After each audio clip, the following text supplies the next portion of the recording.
Hello race fans and welcome to round 3 of season 6 of the Porsche Club of Great Britain Sim Racing Championship, live here on RaceSpotTV from Sebring International Raceway. We are about to go racing for a 1-hour endurance special across the Floridian bumps which have caught so many drivers past and present out, and tonight the drivers of the Porsche Club of Great Britain will take on this iconic circuit. It's Peter Mackay here in the commentary box, as always, alongside my partner in crime, Chaz Draycott. Chaz, Sebring, at last, we're here. 1 hour of endurance. I can't wait.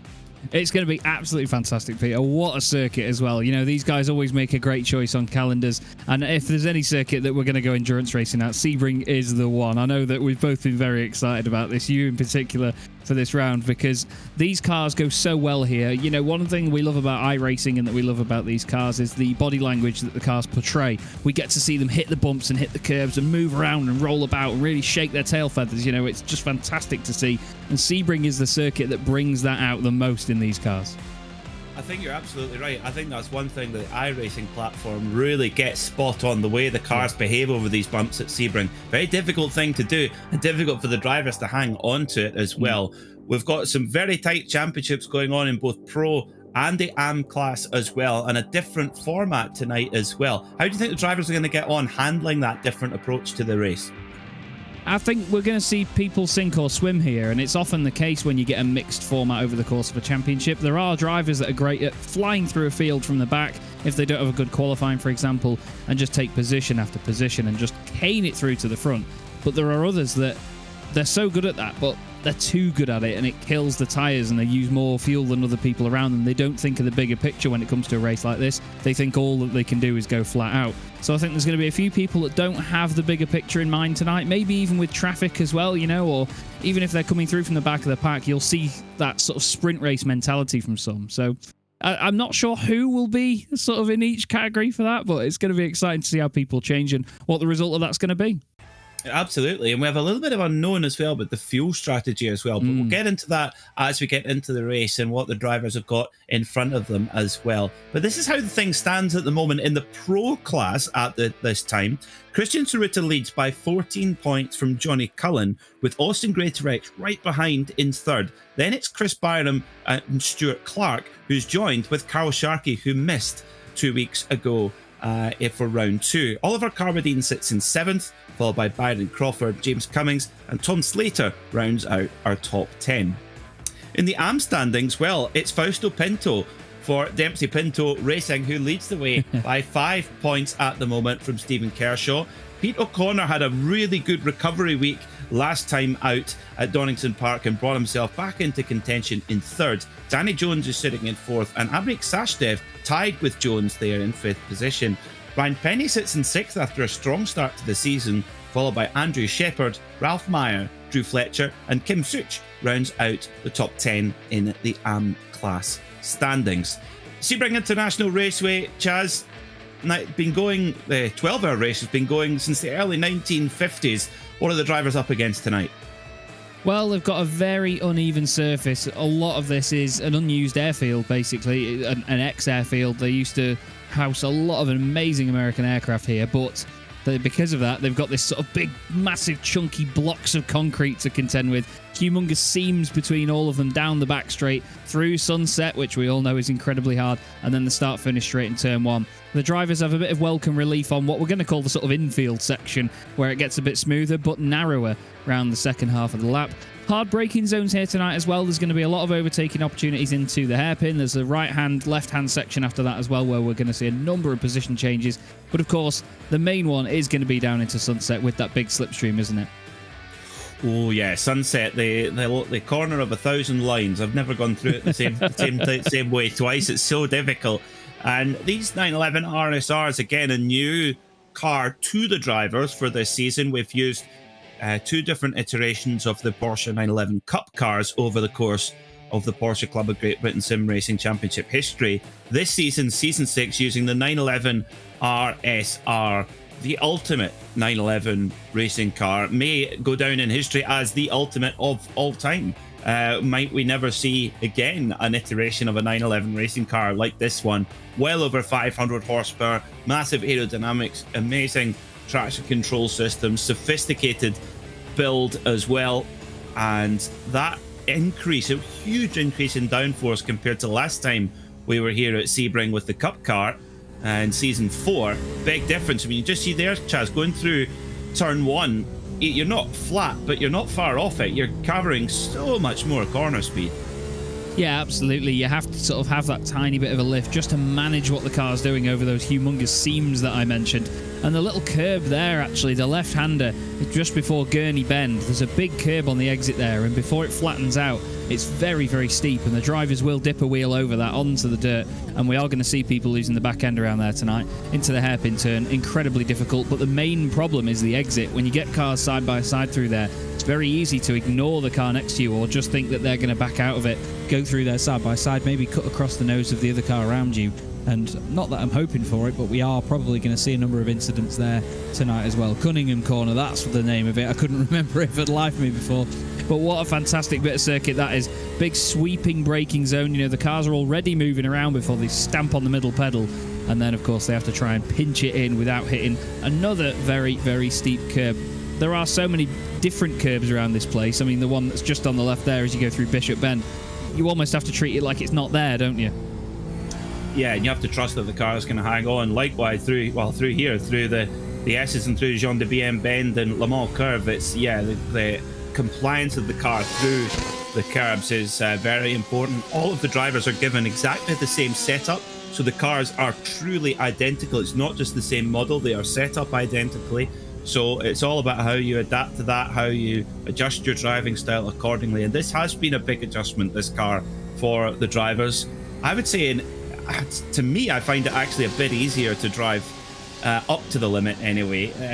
It's got a really kind of lures you in, and then once you get up to that ragged edge, you've really got to balance it on there. So totally different challenge, but at the moment it's Christian Tsuruta who sits on the top of our qualifying session, group qualifying session, and Tsuruta on pole at the moment by over 0.4 of a second. So that's a great start to the day for the driver of the Flying Bogey, the leader in the Pro Class Championship. He just ahead is Tsuruta, just ahead of Austin Greatorex. As I say that, Johnny Cullen moves up into second position in the 666 car, just 0.3 of a second the difference at the top of the timesheets as well. But all pro drivers all the way down to Danny Jones. Danny Jones leading the AM class at the moment, the Harry Beaubert in 13th overall. Yeah, I mean, we've seen O'Connor leading the AM class charge as of late, but still great to see Danny up there at the top. And we look now on our screens at Carl Sharkey going through the hairpin turn at the bottom of what feels like a hill when you sweep around there, actually. It's quite an interesting piece of the circuit. The speed that they actually build up, though, down here towards Cunningham is massive. This car accelerates so amazingly. You have to be really careful on the brakes, though.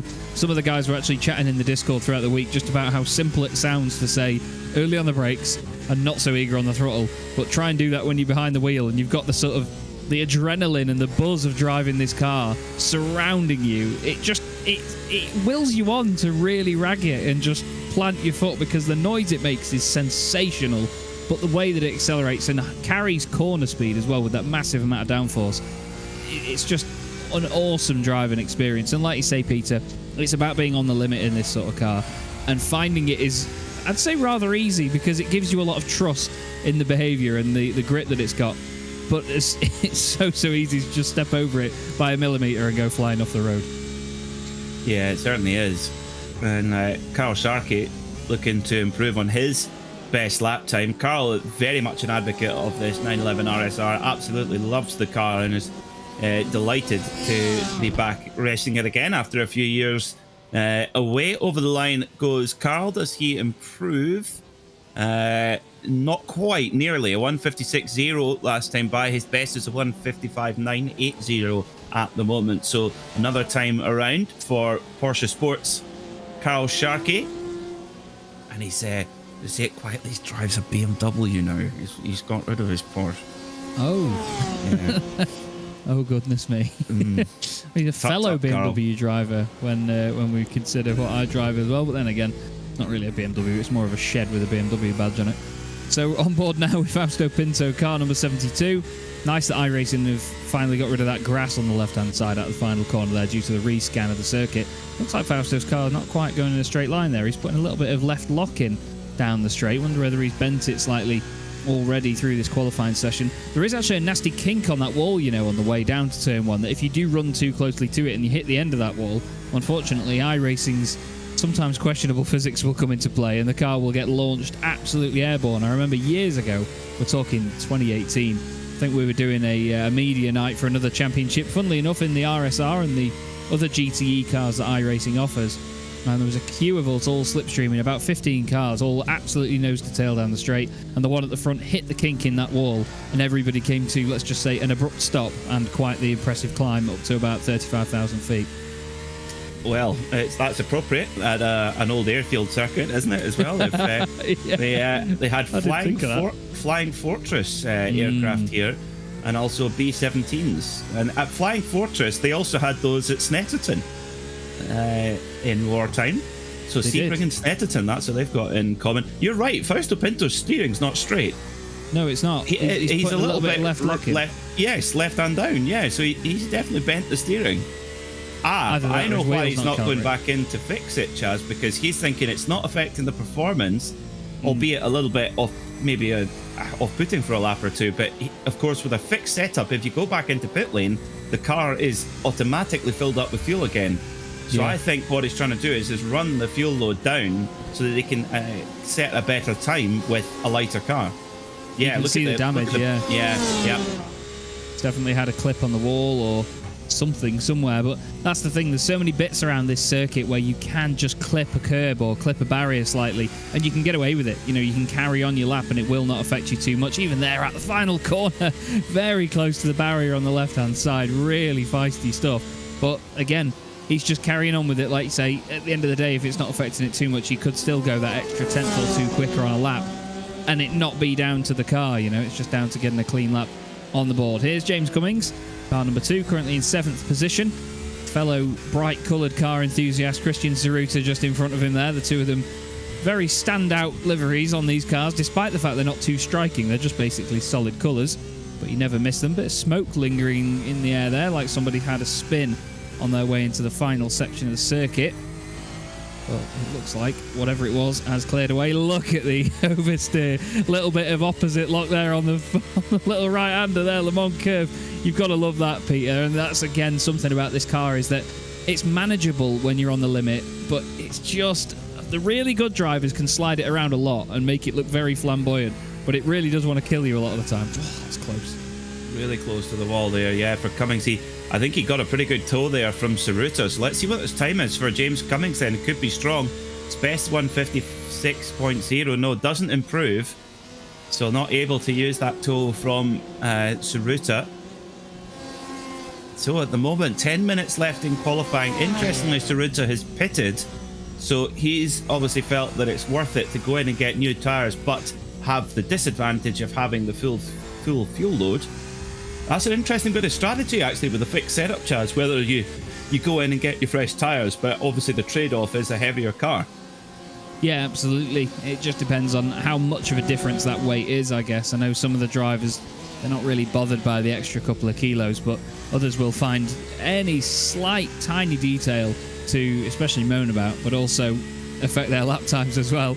As we go on board now with Amrik Sashdev, car number 9. Amrik had a great night out at Donington Park last time round. He was really enjoying himself. A hell of a battle. Great defensive performance as well.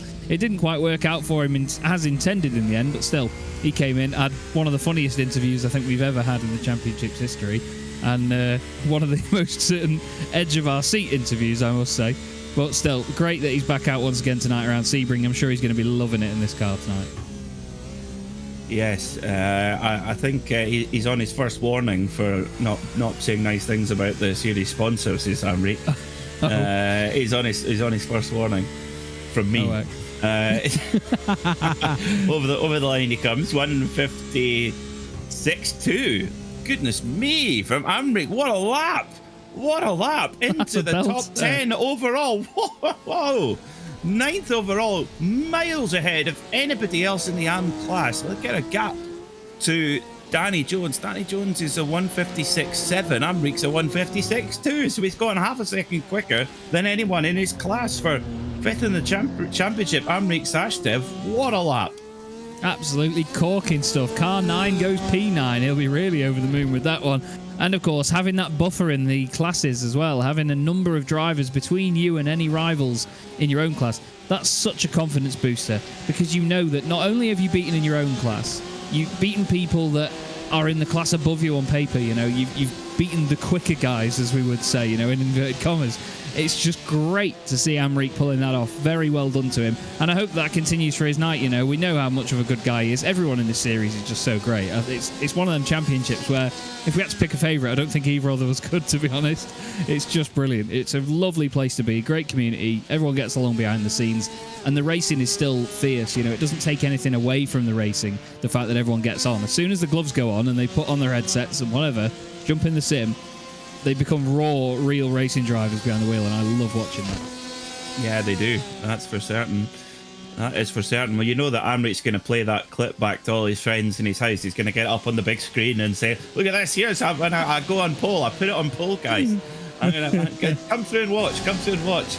As he pours everyone another fresh glass of wine. I would do that. If that was me, I would do exactly the same. I'm just jealous, Amrique. Well, Tsuruta's back out on track, so he's going to have another go. Cullen and Greatorex are in the pits. Ely out on track, Sharky out on track, Byram out on track. So Cullen and Greatorex, what are they up to? Are they planning a last lunge at pole position, or are they quite happy where they are? I wonder. So look at Johnny Elia for 11/10 Racing, running car number 6. And yeah, get on that power nice and early. There's Johnny Cullen in the pits. Pit lane's quite busy at the moment. And just look at that rear diffuser on the car. It's just ridiculous. Oh, it's just daft, isn't it? You could go skateboarding on it, couldn't you? It's absolutely wonderful. I was actually, due to the special event that we're doing, which you know about, the Sim Racing Magazine Daytona Classic, looking at the back end of the Z4 yesterday when I was painting it. And again, it's like a ski slope, the back of that car. But the RSR, I mean, look at even the side skirt. Look how thick that is. You could probably put both feet next to each other and stand on top of that. The splitter isn't the biggest that we've ever seen, but that, again, you could go snow plowing with that. It's just such a glorious car to look at. But one thing I love most is the fact that the arches protrude so much and there's no massive cutaways from them. They don't suddenly stop like you see on a lot of other cars where you get to the back end of the arch and it just disappears into nothingness. You know, they aggressively cut back. They swoop in beautifully and it's really well molded to the body of the car. It just looks like a Porsche 911 that's really been on the roids, doesn't it? Yes, it's been in the gym. Yes, absolutely. Had his iron brew. That's for sure. Speaking of iron brew, Scotsman Rob Sharp coming through. Car number 86. Best at the moment at 156.177. That puts him 8th overall, so 4th row of the grid. Curiously, we do standing starts here in the Porsche Club of Great Britain. So we've discussed that the 911 RSR has £5,000 a piece headlights, and that's not a pair, that's per headlight. But goodness knows what a clutch is. But we put them to the virtual test here. And Rob Sharp might have got held up a little touch there coming out of Le Mans Bend and onto the Alec Ullman Straight. And yeah, might get a little bit held up here coming into Sunset. Did he negate that with enough of a draft? I wonder. We'll see when he comes to the line. Yeah, it wasn't an ideal moment, was it, for him? He's still going on with the lap, though. Rob's very, very quick indeed. And that Alvarez racing machine looks absolutely stunning. Across the line he goes.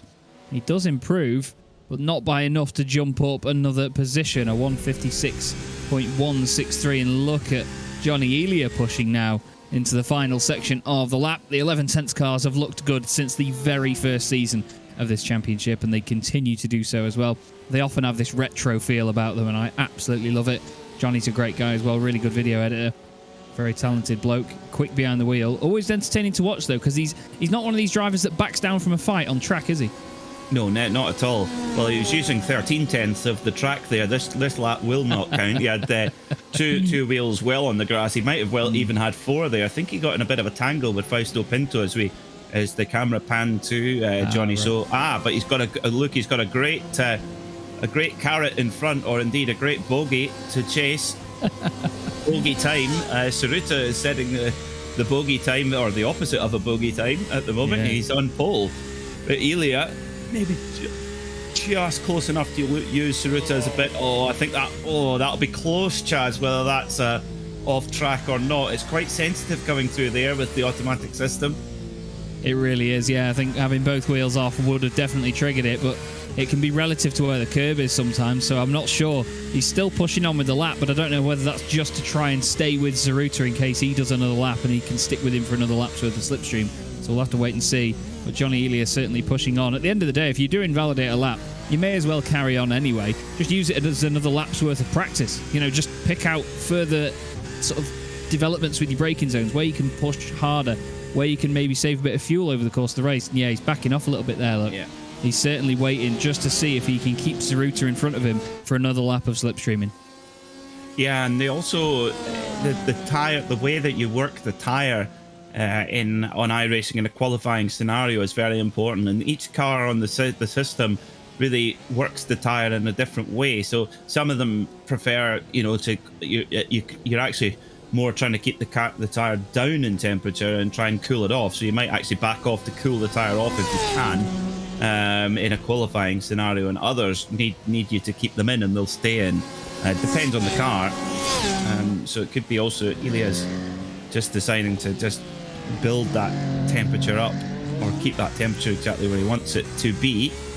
So that's the good thing about the even if you don't have a onboard telemetry, you've got a very good dashboard on the 911 RSR, which tells you all the temperatures and pressures, etc. They've actually taken this wheel, or the wheel from the 911 RSR 19, which is the next car after this one, and put it on the latest Porsche prototype on the 963, albeit with some additional buttons. That's off track there for Heinz Meyer. That's using 61 varieties of the circuit. That's the thing. I mean, it's great to see that the technology is interchangeable. I mean, look at what BMW did with their Fanatec wheel, for their GT. I think it was for the GT4 car, wasn't it? Where you can use it in your sim, but the exact same wheel can be plugged into the real car as well. It's just scary to think that that's how it all works, but still, it's something you've got to admire. Talking about the tyre performance, as you mentioned a moment ago with the temperatures, I remember when there was an interview with Jason Plato, and he was talking to a number of people about the fact that there's a sort of performance curve of the tyre, and with some tyres and certain compounds for endurance racing compared to sprint racing, they have a much broader curve of performance. It looks like a more flat hill rather than a sort of stabbed up mountain peak that's really, really sharp. And he said that the art of older racing cars and older tyres, when the technology wasn't as sort of well developed, was keeping it in that tiny window of performance. But on newer tyres and, of course, newer compounds that we get these days, drivers can push it a little bit more, and it doesn't require as much to sort of help bring it back into that optimum window of temperature and then, of course, grip. So it's great to see that drivers still have to adapt, even if they might not have to adapt as much as they would have used to in, let's say, the olden days. Yeah, they definitely do, from year to year.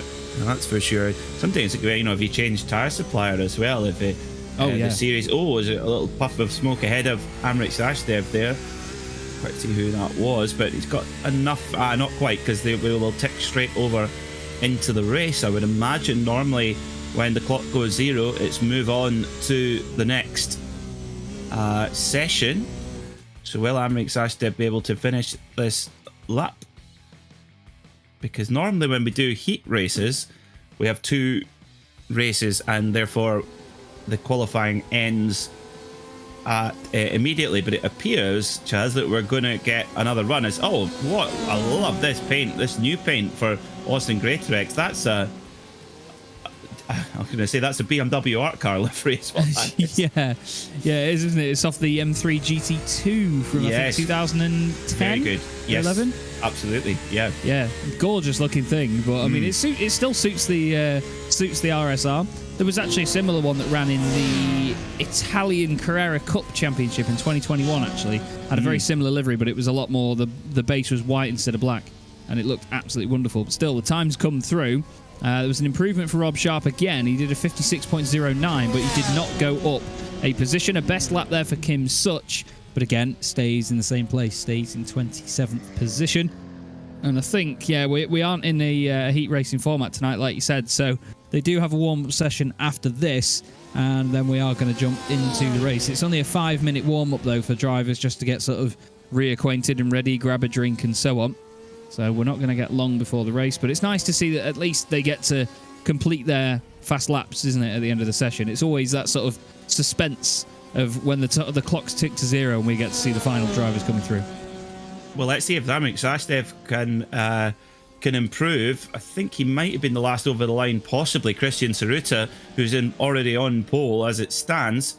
So let's see what Amrik can do. He's looking for a 156.258. That's his best at the moment. As he comes up to the line, no, not quite going to do it, but that's a superb qualifying performance from Amrik Sashdev. He will start from 9th overall, 6 positions ahead of his nearest AM class competitor, which is Danny Jones. But on overall pole position, it will be Christian Saruta, with Johnny Cullen in 2nd, Austin Greatorex in 3rd, Johnny Elia in 4th, Carl Sharkey in 5th, Chris Byram in 6th, James Cummings in 7th, Rob Sharp in 8th, and Amrik Sashdev pole position in the AM class, 9th overall. Paul Goffin rounds out the top 10, Stuart Clark in 11th, followed by Byron Crawford, Paul Riga and Andrew Parker.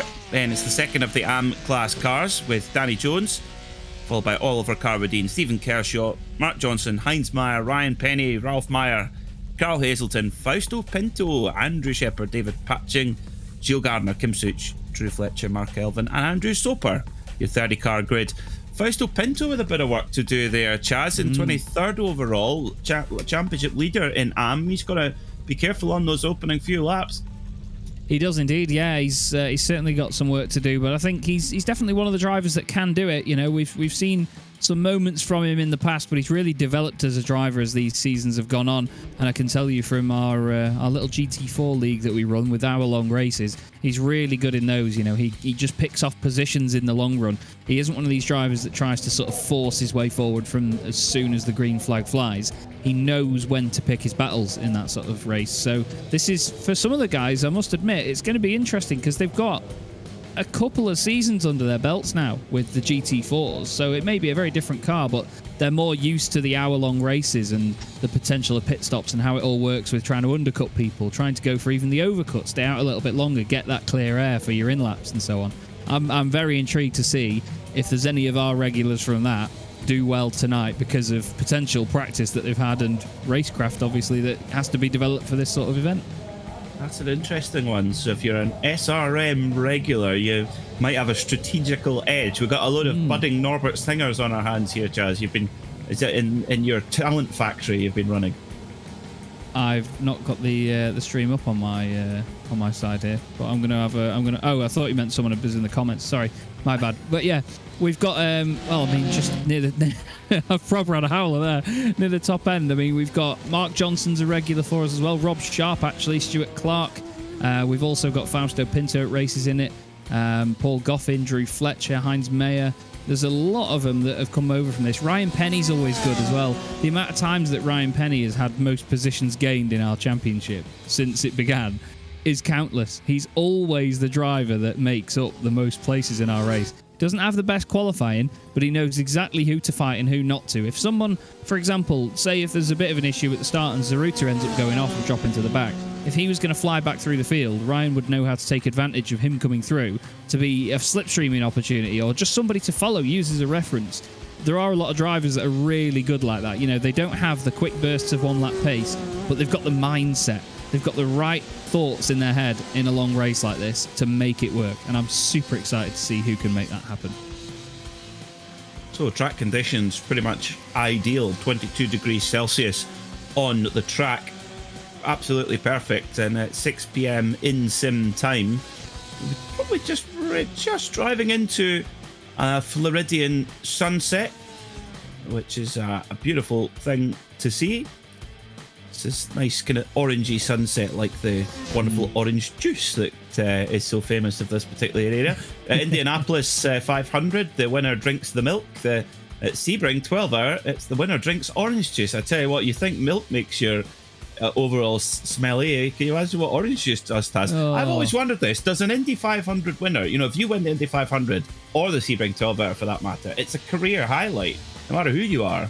Yeah. So if you dunk that, for Indy, for example, you dunk that whole thing of milk over your head, you're not going to throw out your Indy 500 winning overalls, are you? And are you even going to wash them? Are you going to wash away that greatness? Oh, I don't know. That's a dilemma. Yeah, I've never heard that asked before. No, that's such, yeah. A lot of thought's going to have to go into that. Because do you leave them stinking and moldy but preserved? Or do you? I think you'd maybe have to get them vacuum packed or something so the smell didn't get out. Yeah, I think that's probably the only option to keep everything, to keep every element of it. But yeah, I mean, the only other option is fire, to be honest with you. When milk gets to that point, it's absolutely horrible. Oh. It was only last week my son spilt some milk on our carpet here, and you can still smell it now. It's just vile. Oh, no. And I can't stand milk on its own. But I think we need to have a PCGB champion where they have to, so you get the milk. I think they've got to have a pint of John Smith's, and they've got to have dunked the pint of John Smith's over their head if they win. They got to dunk a pork pie in it first before they win to get over as well. Well, yeah, I think that's apt. As long as they don't do it in the sim rig, because I hate to admit the fact I've got friends daft enough to have done a shoey in his own sim rig. And poured it all over him, and a bit of it that ran down his arm then went into the top of his PC. Oh. Well done, sunshine. Yeah. Oh, dear. So, from hero to zero. Absolutely. Well, I don't think he even won. I think he got a podium or something. He was just so happy about it. He did a shoey and then broke his PC. It's just like, that's rock and roll. Moron. That's rock and roll. It is. Warm-up's just finishing though, Pete. I'm sort of getting ready to get comfy here in the seat, and this is going to be one awesome-looking, awesome-sounding, and very entertaining race. It should well be, and this is how they're going to start. Christian Tsuruta and Johnny Cullen start on the front row, alongside Austin Greatorex, Johnny Elia, Carl Sharkey, and Chris Byram. Row 4 will be James Cummings and Rob Sharp, followed by Amrik Sashdev, Paul Goffin, Stuart Clark, and Byron Crawford. Then it's Paul Riga, Andrew Parker, Danny Jones, Oliver Carbadine, Stephen Kershaw, and Mark Johnson. Row 10 is Hounds Meyer and Ryan Penny, with Ryle Mayer and Carl Hazelton on row 11, and Fausto Pinto and Andrew Shepard on row 12. Row 13 is David Patching and Gilles Gardner, followed by Kim Sush, Drew Fletcher, Mark Elvin, and Andrew Soper round out the top 30 in our field. Well, they're all set, ready to go then. Christian Tsuruta on pole position, Barney the flagman up in the flag stand, ready to signal the beginning of a 60-minute race here. We believe 2 pit stops. Does anyone have a strategical surprise? That's what the form book says, but the form book can always be ripped in half. Here we go then. Revs begin to rise. The flat 6 motors sing around the Floridian countryside, ready for racing. It's our championship leader on pole position, Christian Tsuruta. Off we go. Green, green, green at Sebring. Down towards turn 1 they go. And it's a very good start there from Tsuruta. Covers off into turn 1. Oh, it's Carl Sharkey having a look there, making it 3 wide. Going through turn 1. Johnny Elia goes out the wide line. Austin Greatorex gives Sharkey the room as he come into Christensen Bend for now. Side by side. Greatorex and... Oh, Greatorex spins. No. He's lost it right in the middle of the track. Boom! James Cummings comes in. Rob Sharp's in there as well. Oh, it's all arms and elbows. Oh, Pinto. Pinto runs into Greatorex and it's a huge pile-up. I think Carl Hazelton got a hit in the rear there as well and dropped a couple of places. Chris Byram's already gone back to the pits. Austin Greatorex turns it back around. Johnny Elia has been off the road. Unbelievable stuff, and it just shows you, doesn't it, Peter? It's so easy to lose the back end of this car. He was just trying to carry too much pace through there. Oh, there's further cars off. Andrew Soper, that is, just underneath the bridge. There's another car gone off at the hairpin. Johnny Elia is off again, apparently. So plenty of them off the road in the early moments here. Zaruta holds the lead from Johnny Cullen. Then it's Carl Sharkey. Amrik Sashdev up into 4th place outright, having an absolute barnstormer. Goffin's gained 5 places. Crawford's gained 6. And at the moment, we've got Drew Fletcher, 11 places gained. Fausto Pinto is off the road, I'm told. Fausto's having a moment further down. There he is at Cunningham. Oh, it's not been a good start for the Dempsey Pinto machine. No, not at all. I was caught up in that crash there with Greater X. So there's a lot of cars that have been involved in that opening pile-up. However, with it being an hour-long race and with the drivers with a fast repair, don't forget, as long as they can get the car back to pit lane without taking the very timely toll or time-consuming toll, you can get back, fill up with fuel, and then take your fast repair. You can only fill up to the 50% fuel cell limit, of course, but it does keep you in the race. So let's keep an eye on what Greater X can do over the course of the day, because we know how quick he is. But our two... Oh, Carl Sharkey's in the pits. So did Carl Sharkey pick up some damage in that incident then? Was there contact between him and Greater X? It didn't look like there was, but Carl Sharkey is going into the pits for his pit stop, so that will likely mean he might end up having to do 3 stops total. And through he comes. He might well be taking an orange zone drive-through penalty, actually. Do you know, Jazz? Yeah. He did not stop in the box, so that's what's happened, yes. Yeah, I think maybe he felt responsible for the reason that Austin went around. Maybe he might have ran wide a little bit out the second corner, because we know what the curbs are like. I mentioned them earlier on. You know, you can just clip the inside curb with that front left and it'll bobble the car out wide. And it doesn't take much to unsettle these things. You know, they are really on a knife edge, these cars. They've got so much grip at high speed, but in the slower, clumsier corners, they can be a proper handful. And all you need is one little bump to over-rotate them. And unfortunately, it seems like that is why he's gone in. We've got a number of cars in the pits. Austin Greater X, Hazelton, Pinto, Johnny Elia, Chris Byram, Heinz Mayer, and Andrew Soper. Paul Rieger, I noticed, did not take the start of the race, Peter. And he's still showing down in 30th place, and he's not even left the pits or even entered the pits from the very start. Nothing at all. No, Paul is unfortunately really under the weather. He'd climbed out of his sickbed to have a go at qualifying, and just decided to go back to bed. So, Paul, if you're listening, hope you feel better soon. Absolutely. My teammate for the SRM 2.4 hour in the HPD. Yeah, so you better get better, Paul. It's Scottish frugality and Italian flair combined. Who knows what could happen?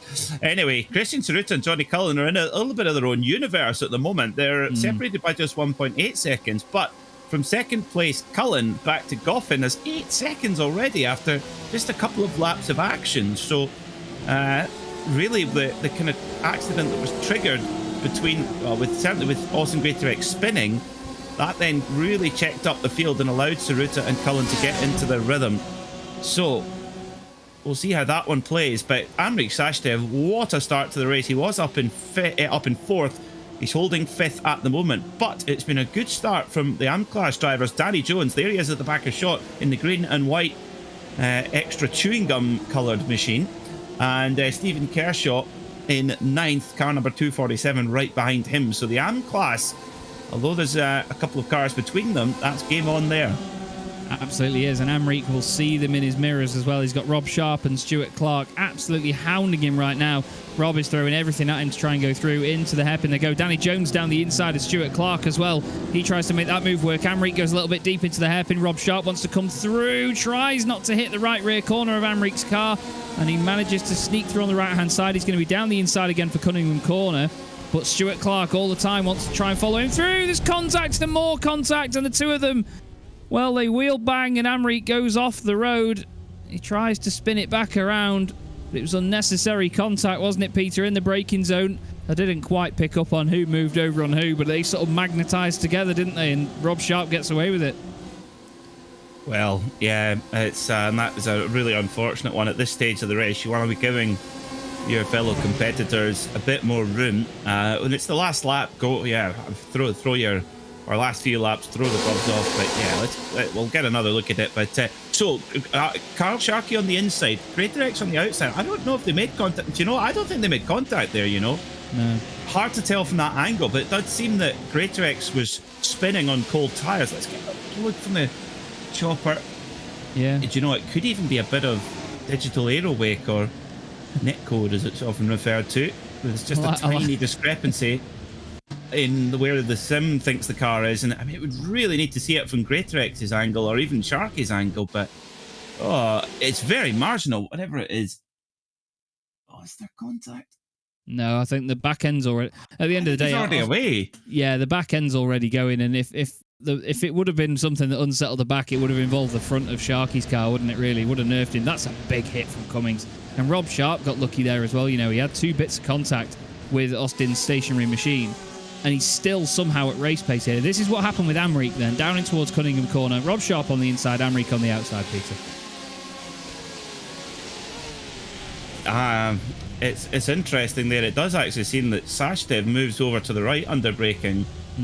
That's certainly the way it appears on camera, but it's yeah, that's a really unfortunate one there, because Sashdev was just charging so hard there. But what that means then is that the Haribo Bear, Danny Jones, is up into 7th overall and leads the AM class by about 1.4 seconds from Stephen Kershaw. So there's a great race on there. And Ralph Meyer, great start from Ralph, you mentioned earlier, Chaz, up into 12th overall. So there's a few AM drivers coming to the fore there. Yeah, he's really flying, is Ralph Meyer. He's got 9 places gained at the moment during this race. He started, 21st in this one, and he's absolutely flying up the order now, so smashing stuff by him.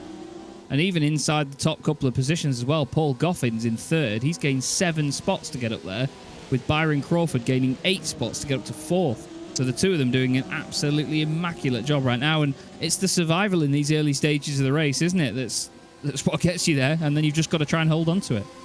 Yeah, endurance racing, it just requires a completely different skill set. Yes, at the end, critically, the key word in that sentence is end. Then you unleash your hot rod pace. But at these stages, this type of race, it's about clicking off those laps without any interruptions, any mistakes, any interruptions, any unnecessary delay. That is what makes good endurance racers. And then yes, if you keep that final gun in reserve. And yeah, Tsuruta, well, he's doing both. He's not making a mistake, but he's also laying down a rapid pace. Our championship leader leads Cullen by 14 points at the moment, as Danny Jones has gone off and as Kershaw has gone by, and Jones has got damage. Jones has damaged the rear wing. So what's happened there to Danny Jones? There's going to be contact. There it is. Gets turned by. Now, that wasn't Kershaw, that was Parker, was it? Yeah, Andrew Parker, that in number 18, yeah. No, milady. No, indeed, no, milady. You can't park there, mate. It was an interesting one, but we see that a lot here at Sebring. There's been a nosy Parker there. The circuit goes one way, then the other so much at a place like this. It's so easy for a driver to not quite fully adapt to a line that accommodates the other machine on their inside, and I think Danny just hasn't left the room there. Parker looked like he was pretty much on the white line on the right. He didn't necessarily sweep over to the left too much, but again, that's just how it looks on camera to us. It may be very different when we see an angle from behind the wheel. Here's Andrew Shepherd, and arguably one of the best liveries we've ever seen in this championship in the Scuderia Chicken House machine. He's chasing down Kim Such right now in the very bright green number 61 car. Now, the 2 cars ahead of them both started the race in similar positions. It's Mark Elvin and Drew Fletcher. They started in 28th and 29th, and they're up to 14th and 15th. They've gained 14 spots each up to this stage, and it's been an epic performance indeed, but the battles still rage on here with Kim and Andrew right behind. Yeah, Mark Elvin's certainly never shy of... such spins coming out of the long curve. And hangs on to it, very well held, but the RSR biting Kim Such there, and has to try and get back up to speed as quickly as possible. But that was a bit of a tank slapper moment there for Kim Such. Yeah, it really was. Green with blue wheels, it's jazzy, that's for sure. But yeah, Mark Elvin is never shy of putting his car in as firm a defensive position as possible in the aid of keeping ahead. So Andrew Shepherd, car number 76, running the Porsche factory colours, running 16th overall at the moment in the AM class, 6th in class at the moment. Such is the competitiveness of that. In fact, excuse me, Andrew Shepherd is not running the car. He is running the Scuderia Chicken House, of course. I'm getting myself mixed up there. I've had a shocker as well, Chaz. That's 1-all. Yeah, that's 1-all. But yes, the chicken house there, that's brilliant. I love the sunglasses of the chicken as well. But yeah, like if you watch Mark Elvin here in the Martini car, or the Dirty Mankini car as it's become known, look at that there, just straight to the defensive line and covers it off under braking as well. It's quite difficult for the car behind to sort of know how to approach it. Do you know, just wait for your opportunity? Do you wait for Mark to make a mistake, or do you risk going up the inside and risk that kind of movement under braking? It's what Verstappen made himself quite unpopular for in his first couple of years in F1, I seem to recall. Yeah, you're absolutely right. And that's the thing. You have to always consider what is the biggest attack you can make on the driver in front without crossing any sort of line for what is acceptable and what's not. You know, we've both seen it in our time. Even just watching sim racing, Peter, people love a good send up the inside when they know that the other car has to make a compromise to still let them make the corner. And we obviously don't want anybody making such sends. But here is the aforementioned slipstream that we have down towards Sunset Bend. Andrew Shepherd moving to the right-hand side of Mark Elvin. Mark doesn't want to give him all the room in the world. He says, no, there's still a Porsche RSR-sized gap there, sunshine. And he tries to squeeze him to the inside wall. And now down the inside, James Cummings wants to have a go as well. He's making his way back through the field after having a big incident near the start of the race. He's actually 9 places down on where he started, but now moving past Mark Elvin, he goes up into 16th place. Mark now has to switch his attention to Gilles Gardner just behind him. Good to see Gilles back in the championship again, isn't it, Peter? He's a very talented photographer, and even in the sim as well. He's very good at this sort of stuff. And a true scholar as well, a true scholar of Porsche history, which we've had many nerdathons on direct message on Discord together, have Gilles and I. But yeah, that was Andrew Shepherd there in the Scuderia Chicken House car. Really, he'll be breathing a sigh of relief there, because he wasn't just alongside, he was pretty much past, and Elvin sort of turned in, and Shepherd was there. They were lucky not to tangle there, so they both carry on. But yeah, that's fast going into that corner. You're tucking in 6th gear, dropping a few gears as you kind of go through the corners and braking all at once. There's a lot going on. The last thing you need is getting clipped as you're making your way past, but they carry on nonetheless. 46 minutes to go now. Fuel strategy. The cars have been reduced to a 50% fuel limit. We believe they are going to need 2 fuel stops, probably a full one and a short one. Where the drivers take those stops, that's the question. Absolutely, and you know, they've got a good few slipstreaming opportunities over the course of a lap here as well. So the drivers that really know how to play the bigger picture, they would have sat behind somebody, not gone for a move every single time they got slipstream, and just tried to save a little bit of fuel. Mark Elvin's gone a little bit hot into Le Mans there, and down the straight they go. Gilles Gardner gets a bit of a run on the right-hand side.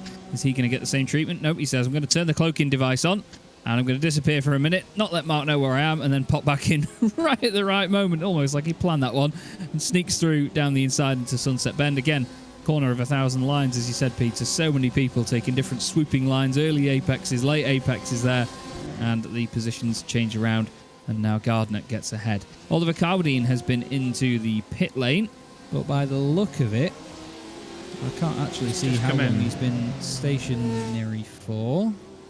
I'll try and find out.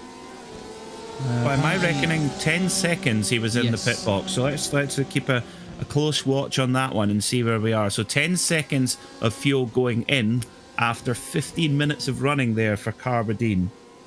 We've got Mark Elvin has been off the road, unfortunately, and jumped back to the pits. It just flashed up on the timing there. He's gone all the way down now and is sat in the pit lane, unfortunately. So something has happened to Mark.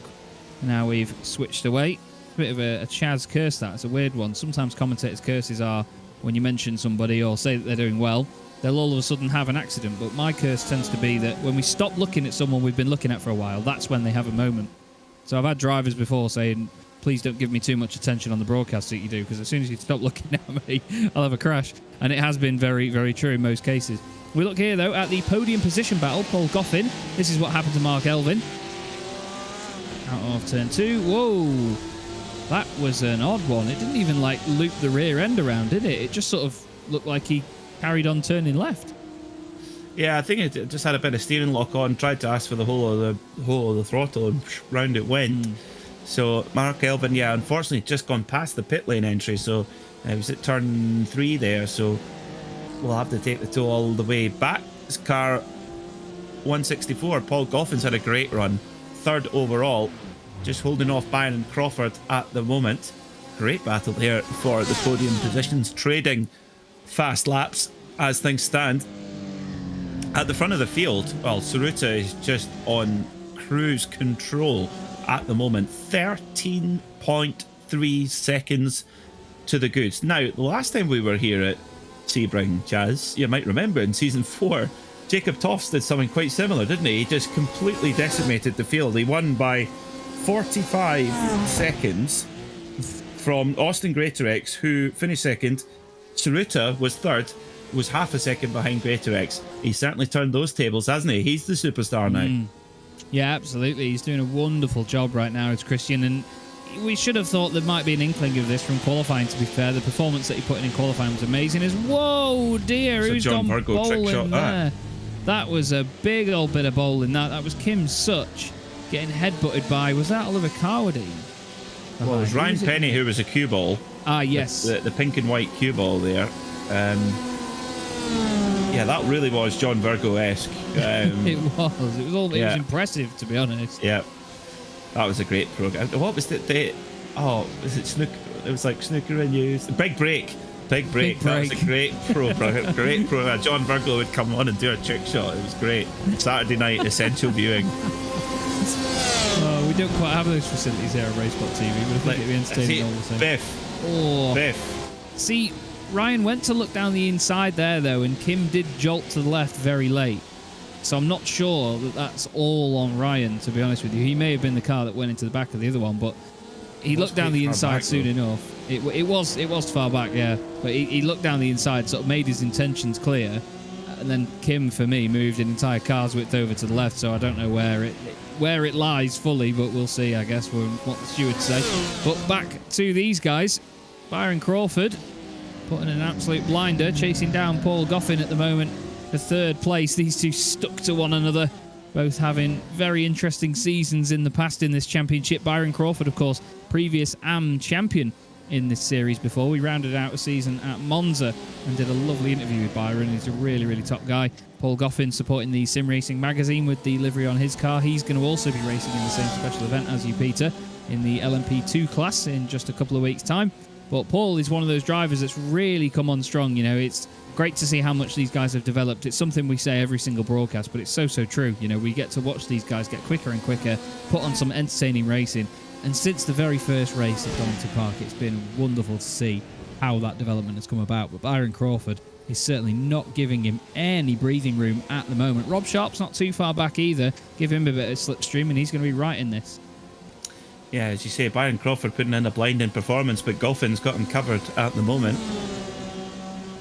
And Rob Sharp just about 2 or 3 car lengths behind. And I'm disappointed in my broadcast colleague that he didn't pick up on that appalling pun there.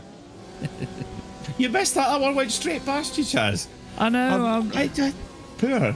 I know. What's happened to you? Normally I'm switched on to that. Don't go all highbrow on me. Come on. I don't know how that flew past. I'm sorry. I thought that was brilliant. I had it teed up, and I was like, he's gonna love this. He's gonna love this. No, crickets, ladies and gentlemen. No, 40 minutes to go. 40 minutes to go in this motor race, and we should have. I think we're due a raft of pit stops soon.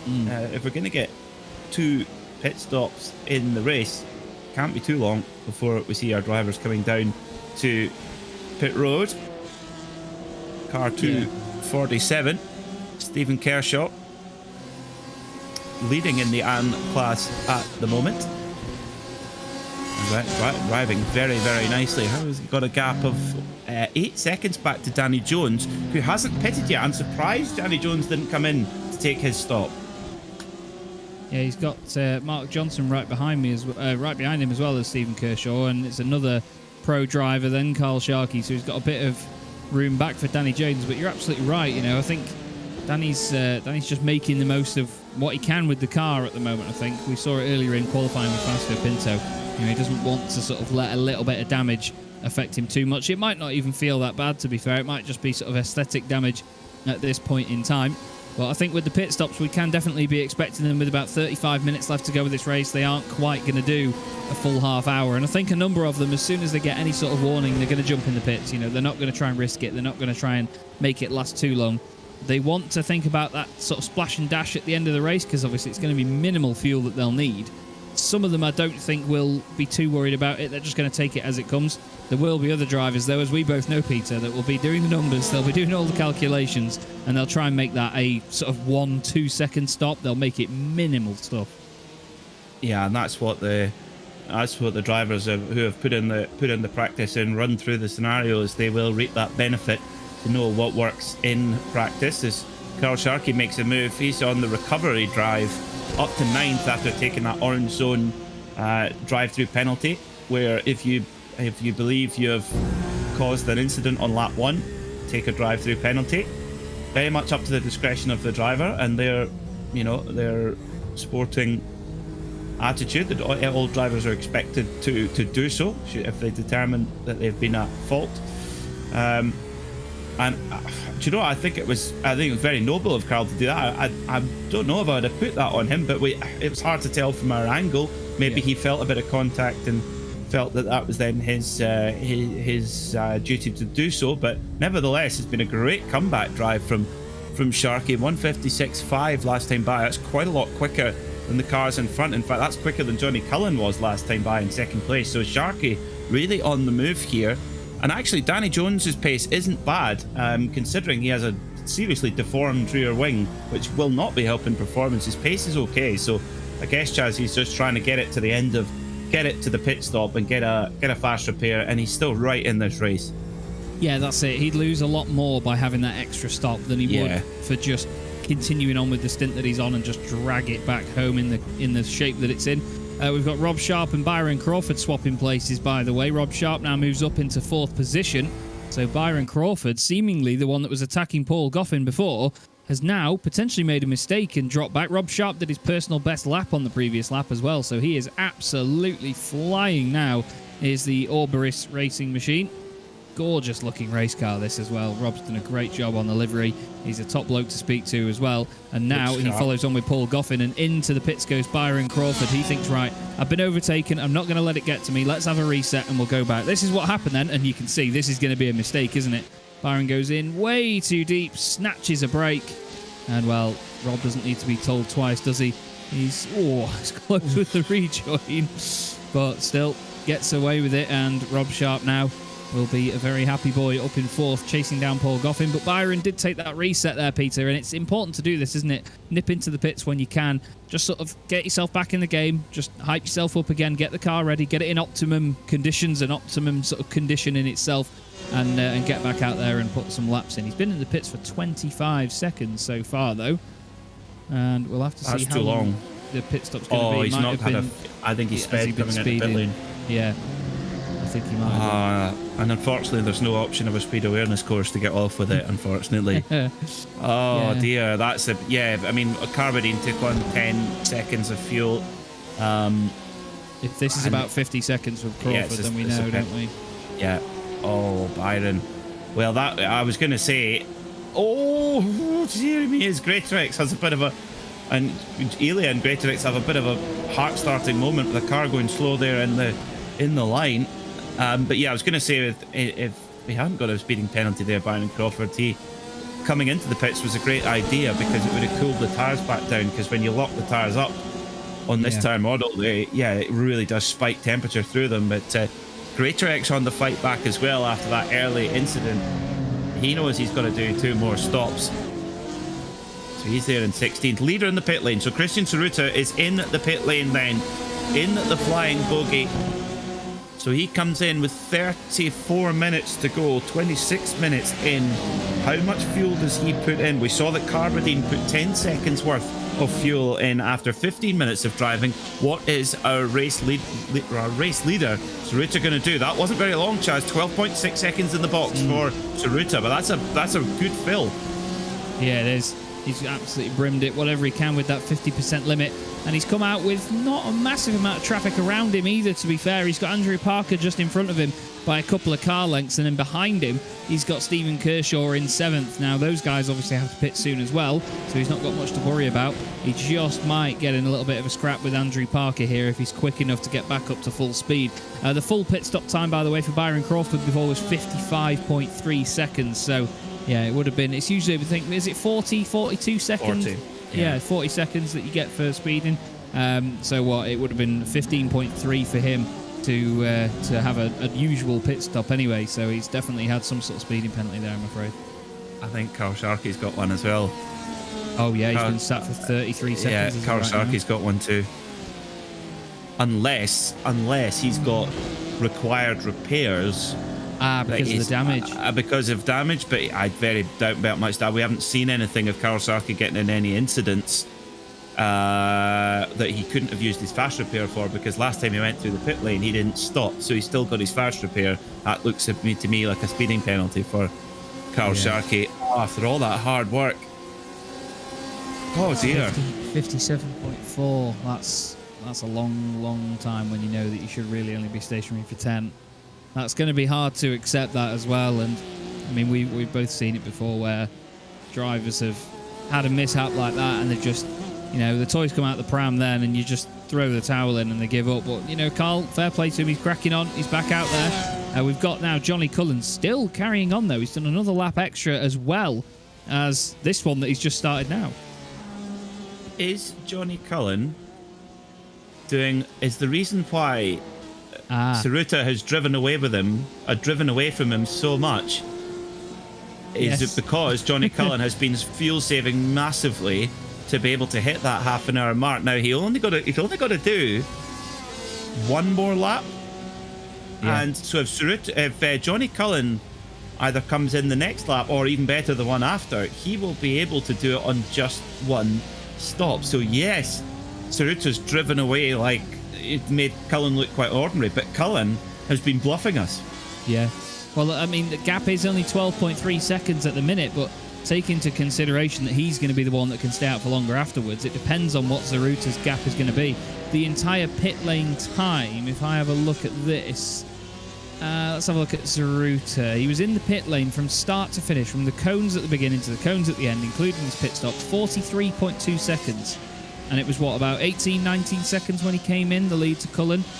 So he'd have to do a hell of a lot of work in this second stint to absolutely drive away from Johnny to make this work in the end. So this could be still a very exciting one, Peter. We did I felt there was a bit of resignation to the fact that we thought Tsuruta was going to be the driver to absolutely dominate this and drive away, like you mentioned with Jacob Toft last time that we were here at Sebring. But I think there's still definitely life in this yet. Johnny Cullen pulling this strategy. We'll have to see. I think that's what Cullen's done. Well, this will be very telling. Does Johnny Cullen come into the pit lane here as well? Does he stay tight coming around Sunset? No, he doesn't. So Johnny Cullen has been able to make this 911 RSR's 50% limited fuel tank go beyond half an hour. It will be about 28 minutes and 15 seconds to go when he comes into pit lane. So if he can do that, Chaz, it's going to be no problem for the second stint, and he'll know what his fuel number is. So has Johnny Cullen pulled a strategical blinder here and really caught Tsuruta napping? Yeah, he could have really pulled the blinder here. I'm excited to see what goes on, as this is now Rob Sharp. I reckon we could get Blinds to Go to sponsor that. Byron, the Blinds to Go Blinding Strategy Award. That would be really The Pull the Wool Over Your Eyes Award from Blinds to Go. Pull the shutters over your eyes. The Blindside Award.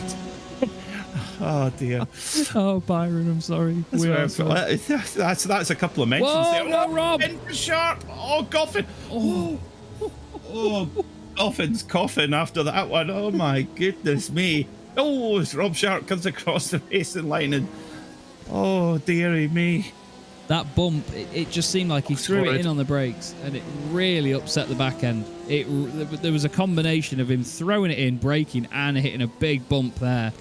And that really was a good save, it has to be said, by Rob Sharp. I know the car did come to a stop, Goffin will be putting a lottery ticket on tonight after that because, well, let's have another look. He pulls out nice and early, throws it in there. Yeah, look, the initial turning was just too hard. And the rear view camera as well catches the moment that Goffin's car just squeaks past. That was painfully close, wasn't it, Peter? Whew. Yeah, that was certainly a heart starter there for Paul Goffin, but apart from some heavily overheated tyres, Stuart Clark able to carry on. I didn't see him hit the wall, so a huge moment, high speed moment there. Did he hit the wall? Oh, this is what Goffin's view was. Oh no, that was from the Rusty Roast machine. So, right. Whew, take a breath. Johnny Cullen is in the pit lane. So, what a stint there from Johnny Cullen. He comes in with 28 minutes and 20 seconds to go. Oh, he's missed his pit box. That's... Oh, dear. That just gives away critical seconds. Yeah. That could be the difference of winning and losing at this. It doesn't look like a lot when it happens either, but again, it's something that I've had happen in a league the last sort of week or so, and a driver just misses their box and goes backwards a tiny bit, or just doesn't go far enough forward, and then has to sort of accelerate again, and it can cost you like 3-4 seconds. It can cost a massive amount on the circuit. Out he comes again then. What is the gap to Zarut at 30.3 seconds right now? 27.5 minutes to go. Well, Saruta needs to pull out a gap of, well, he's going to be in the pits for a lot less at the end of this next stint, isn't he? So he only needs to pull out a few seconds in this stint, does Saruta. So if Cullen's going to be fuel saving again now, he can't do too much fuel saving here to make this to the end. We'll have to see. Well, this has been an incredible performance from Johnny Cullen, and this is what makes endurance racing really, really diverse and exciting, because it looked like, you know, Saruta was really the man and was pulling away, and he was. Actually, what Cullen was doing was equally impressive. It just didn't show on the lap charts, but what he was doing, he spent, give or take, the same amount of time in the pit lane as Paul Goffin, but he's gone 2 laps longer. So he's created, now what are we lit distance at Sebring? We're about 4 kilometers. So he's created 8 kilometers of fuel. I need to check his passport. He must be Scottish. He's got to be. Yorkshire. Yeah, either. Yeah, we'll find that out later. But I mean, the fact that Jazz, he knows now he can do it. He's obviously done it in practice. Otherwise, he wouldn't have given it a go. Yeah. He knows he can do 31.5 minutes. So 28 minutes, no problem. In fact, he can actually go a little bit harder than he did in the first stint. Yeah, that's true, because in these conditions as of right now, in clear traffic, and that's without having any slipstream from some of these back markers that he's reaching now, he knows exactly where he can fuel save, how much he can fuel save, and whether he needs to do more or less. And now he's going to use that relative to the time that's left in the race and calculate it on the fly. And that's what amazes me about some of these drivers, is the calculations they do on the fly. As Fausto Pinto goes past David Patching, he's now moving out of the way of Kim Such and Johnny Cullen, as Kim Such moves very much out of the way of his fellow green car enthusiast. I think Kim might have gone in the wall there, actually. He disappeared for a long time and is still off the road, unfortunately. They're all jumping out of the way there to let lap traffic go through. That's Amrit Sashdev going through as well. He's on the back of... Why is Amrit that far down? Crashed earlier on. Oh, he did, yes. Apologies. Yeah. For some reason, I still had him as like 4th place in the back of my mind. It's trying to keep track of where everyone is in a race like this. It's more difficult than sprint racing. It's a brilliant. It's kind of like an endurance sprint, isn't it? It's an hour, but there's a lot going on in that hour. It's not just a dash to the flag, as Johnny Cullen is demonstrated. Now, interestingly, we thought that Cullen had just missed his pit box. Well, maybe Saruta did as well, because their pit lane transit time is identical, 24 seconds each. Saruta took 7 seconds less fuel, but their pit lane transit, pit lane line to pit lane line is the same. So, yeah. So where are we? So 30. We saw James Cummings take just.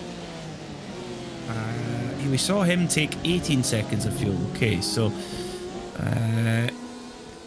That's a slightly different one. Okay, so it's going to be very difficult to see if this entire saved stop is going to be enough.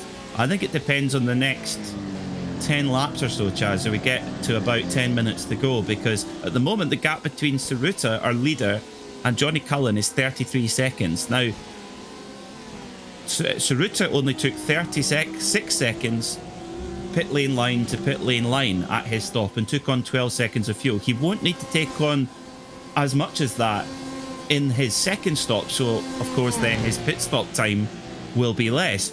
So I think we are going to have a Grand Slam finish here, do you know? I think Tsuruta's going to do the 2-stop, but he's going to come out about the same as Cullen.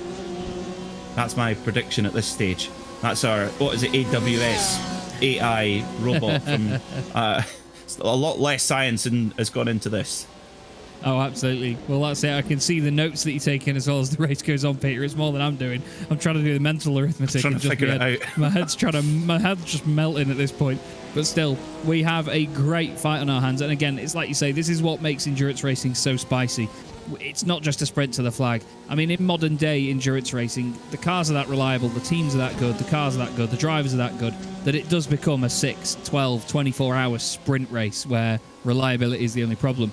Here in sim racing, especially for us on the sidelines as well, it's harder to physically see what they're doing in the pit stops. It's harder to physically know what the drivers are doing. We don't get the information behind the scenes of what people are planning. We can only speculate. And that's what makes endurance sim racing even more exciting, because we're thinking, wait, why was that car there for that much longer? And why was it in the pit lane for less time? And, you know, why are they doing this extra lap? And how come they've lost this time? So many questions, so much speculation.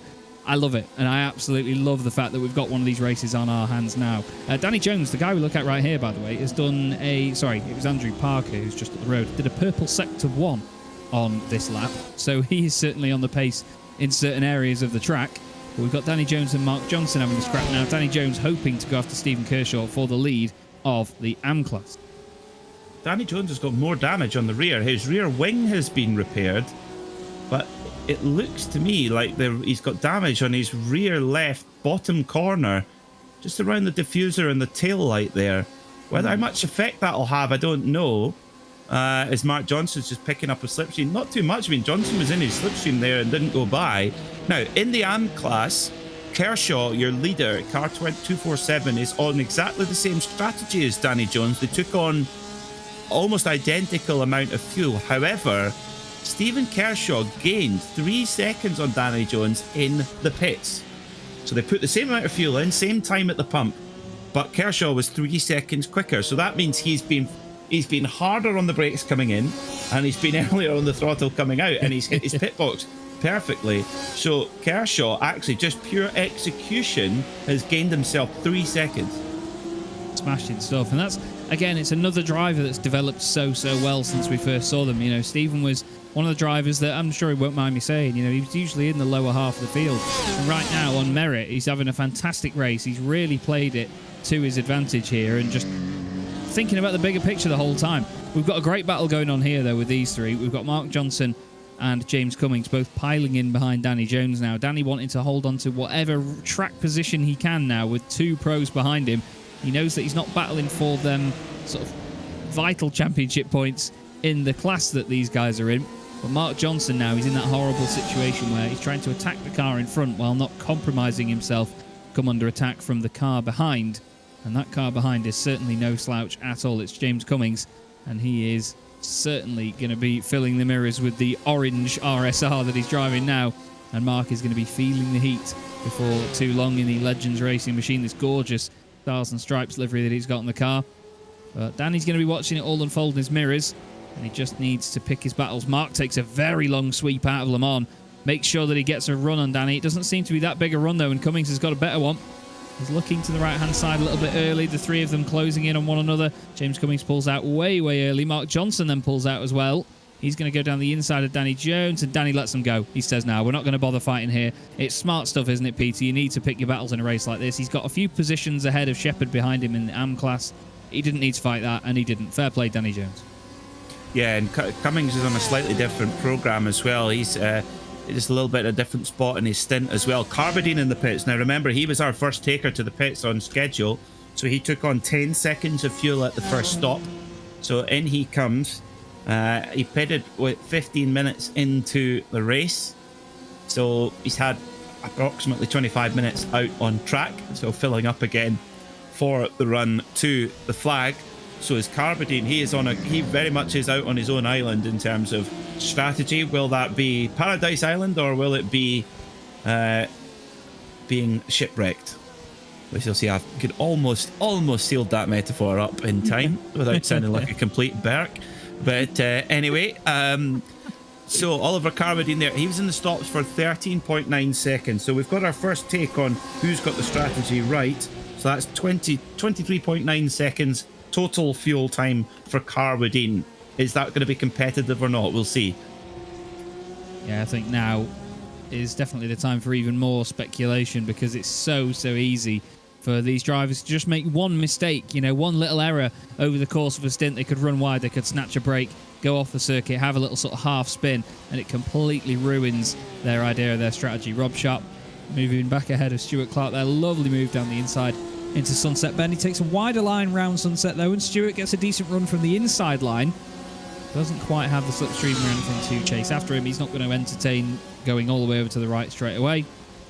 And Rob Sharp obviously gaining that position back after the half spin that he had earlier at turn 1. Stuart benefited from that, but Rob has picked the pace back up again and cracked on here. His last lap was a 1:57.5. Stuart Clark was 8/10 slower than that, actually, with a 1:58.3.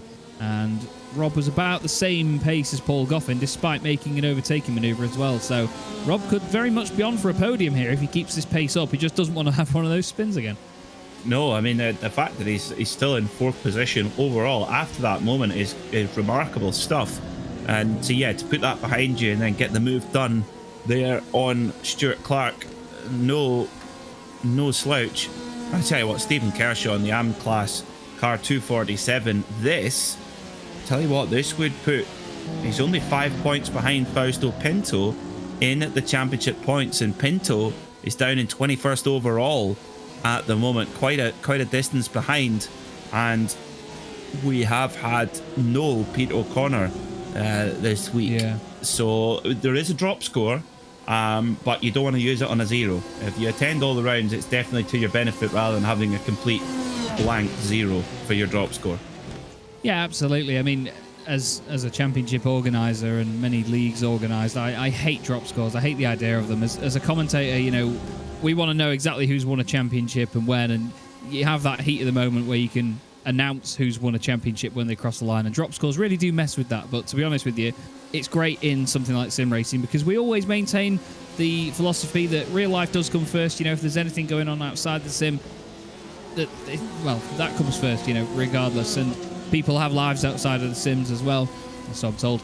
And if something comes up, then, you know, they're not going to be there for every single round of the championship. So drop rounds are almost mandatory in sim racing now and in leagues like this. And yeah, it just hands itself to the great community that we have. But at the same time, you're absolutely right, Peter. You do not want to use it on a round where you don't score. You want to have just a couple of points taken off, and then maybe have that in your back pocket for a later round when you maybe don't have quite such a good one. That's the whole point of it at the end of the day. So yeah, I'm intrigued to see how that affects stuff come the end of the season after round 8.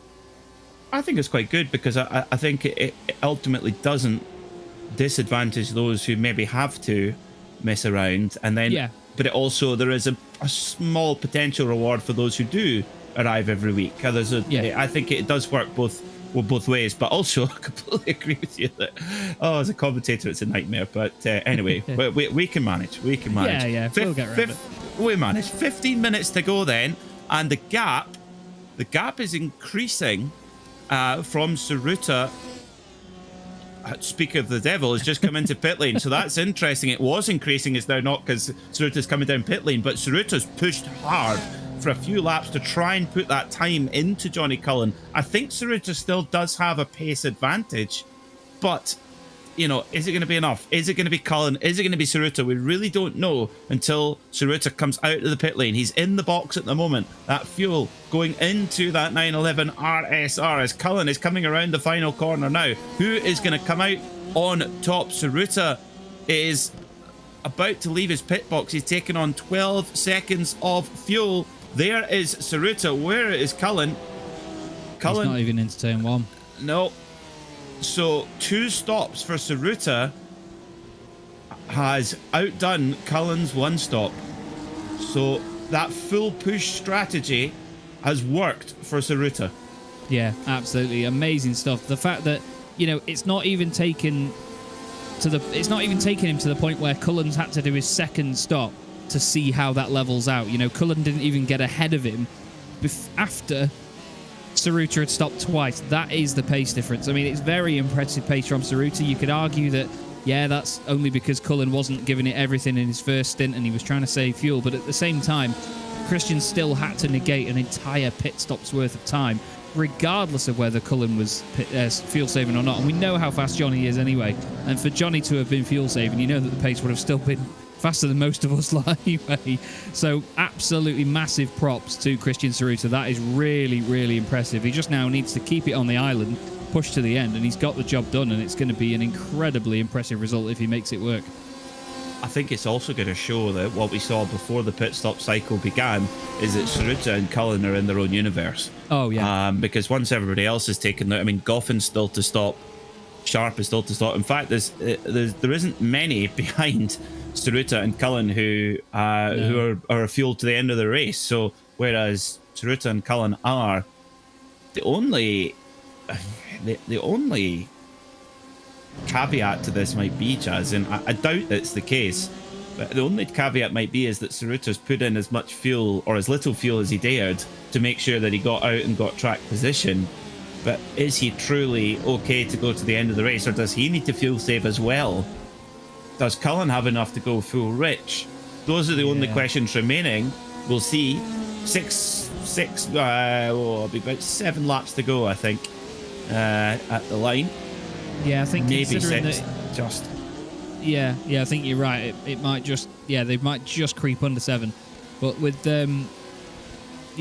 with the fact that he took 18, 19 litres of fuel, seconds worth of fuel earlier, a lot of these guys did anyway, to take 12 again, I think you're right that he might have taken a bit less just to make sure he stayed ahead of Cullen and got that mental advantage as well as track position. But I still think that he's going to be all right to the end, considering that when he came out, it was 13 and a half minutes, as opposed to doing the sort of half an hour that they would have done before. So, yeah, it might still be on the edge. You're absolutely right, but again, we have to only speculate at this point and wait to see what comes about. I'm intrigued by the battle for 3rd place, though. Paul Goffin and Rob Sharp are only half a second apart from one another.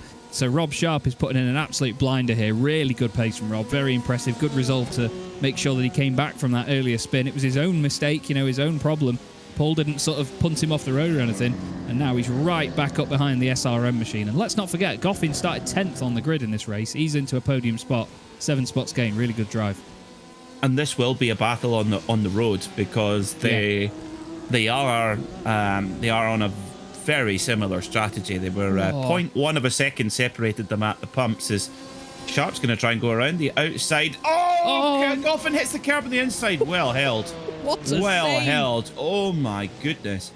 Now, to be fair to Goffin there as well, if that looked clumsy, folks, it wasn't.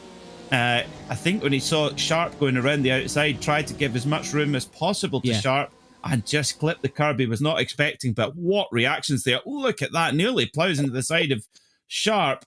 All arms and elbows. That's well. Oh, and it tries to snap back at him again, and he's like, no, down, boy. What a bus. Yeah, down. Yes, have a chew. God, I think he'll need more than a chew after that. Yes, absolutely. Well, coming soon at a retailer near you. SRM branded underpants there. Get your Paul Goffin oversteer, snap oversteer underpants with Kevlar paneling on the back. Oh, dearie me. It was great. Here's another shot of it then. So he moves over to the left, just clips that curb. And you know what? He was full left lock as well. That was really impressive. That seemed really odd, didn't it? I would have thought you'd be going right lock there, but no. Full left lock from Goffin, and he certainly made the right choice. Great move by Rob Sharp as well, though. You have to give him credit. He got a great run out of the right-hander, but unbelievable stuff. Great shots as well there from Hugo, our producer. Thanks very much, Hugo. That first one in particular in slow-mo was beautiful, but he's going to need to lie down after that one, isn't he, Peter? Yeah, round the outside at Bishop Bend. That's gutsy. That's normally a move exclusively held for prototype cars coming around GT cars, but it does give you the inside for Jean de Bien and the S's. So, I mean, theoretically, yeah, it makes a lot of sense, but I haven't just seen it tried very often. Carl Starkey in at the pits for his final stop. Day to forget for Carl, unfortunately. Had the drive-through penalty earlier, then a penalty for pit lane speeding. So, the Porsche gods punishing Carl for buying a BMW. Oh, he'll definitely appreciate that one. Not. But Tsuruta, this has been a real masterclass from Tsuruta to not let that strategy curveball from Cullen throw him off. He just stuck to his plan. His plan was push from the word go, qualify and pole, push, draw a gap to Johnny Cullen, and this is really impressive. It would have been very easy to panic and think, oh no, am I on the wrong strategy? Have I missed something that Johnny Cullen spotted? But very, very impressive to do that. Yeah, it's one thing sort of trying to make it work, but then actually ploughing on and having that pace, you know, it's just very, very impressive. Really, really good stuff from him. And I'm excited to see what the last couple of minutes of this race hold. We've got James Cummings and Mark Johnson still glued together here. James now in front in the bright orange number 2 machine. Mark Johnson just behind car number 44. Into the pits is Stuart Clark. Stephen Kershaw's been past him 7.2 seconds for Stuart Clark. Showed you that now in these dying moments they really don't need much fuel at all. But Stephen Kershaw's doing an amazing job, isn't he, Peter? 12 places gained in this race. Started 17th on the grid. Mark Johnson started 18th on the grid as well. So some of these guys have been flying through. The biggest mover in the field is actually Gilles Gardner. Started 26th. He's up to 13th for now. Of course, the pit stops do still need to fully phase through, and it's the same for the other guys I've just mentioned. But some great, great drives here that, again, it's just down to people picking their battles at the right time, isn't it? Yeah, it shows you how different formats suit different drivers. I would definitely put myself in the bracket of more of the endurance side of things, where not really brilliant outright pace and not brilliant racecraft, but can sort of plod on and do sort of 2 or 3 hour stints. Yeah. Without too much fuss. Bathurst last weekend aside, but it's a special example, I think. But yeah, it definitely does suit. As Gilles Gardner, just as we mentioned, was coming to pit road for his last stop, so we're gonna have busy pit road over these last few minutes. But yeah, Kershaw, he holds net. He holds a over 20-second gap to Danny Jones. He's on the same strategy, so he's looking good for an AM class win, and to bring him up. Oh, it's Danny, just as we say, Danny Jones. Well, that will increase the gap, and will Danny Jones be able to hold on to second in AM as he rejoins the circuit? I think he might be okay. He did have about 16 seconds in hand to Ryan Penny in 3rd place. So Ryan Penny's fantastic season continues. Oh, that's rotten luck. Wasn't Cummings, was it? No, it was. There was another car around him. Another orange car. Yeah, trying to figure out who that Soper. might have been. Yes, I think it may have been Andrew Soper. Yeah. But all it takes is just for one driver just to lose it like that. And I mean, we saw it at the start of the season, didn't we? Who was it? Was it Drew Fletcher? No, it wasn't Drew Fletcher. Apologies, Drew. Someone lost it out of the last corner at Sebring and took out Johnny Cullen from the lead. Oh dear. Well, Andrew Soper, Scooby-Doo, he'll be licking his wounds now. And he's down in no Scooby snacks, no. And he's in the pit lane now as Andrew Soper, so it's not been a good day, and I'm sure he'll feel terrible about that, because it was an honest mistake, but nothing Danny Jones could have done. He would have got quite a fright there actually, because they were quite far apart on the different sides of the road. But well, Danny Jones is into the pits now, and of course Danny Jones has already used his fast repair, so oh dear. So that does then put Ryan Penny up into 2nd position in the AM class and puts Ralph Meyer up into 3rd. Ralph's in 8th in the championship at the moment, so that would really help his campaign. And there's Ryan Penny in the Yost coloured machine, the Yost 962, and that's damage to the rear wing there for Ryan Penny. Yeah, looks like he's had a bit of a tap somewhere along the lines. Maybe it wouldn't have been. From before, the John Virgo trick shot, of course. Yeah, that but he hit. front of, It would have been the front end of the car that would have got bent. So I'm not quite sure where that's come about. Whether he's had another little excursion after that. Andrew Soper has posted in the Discord apologising to Danny Jones. He said he was just trying his best to stay out of the way.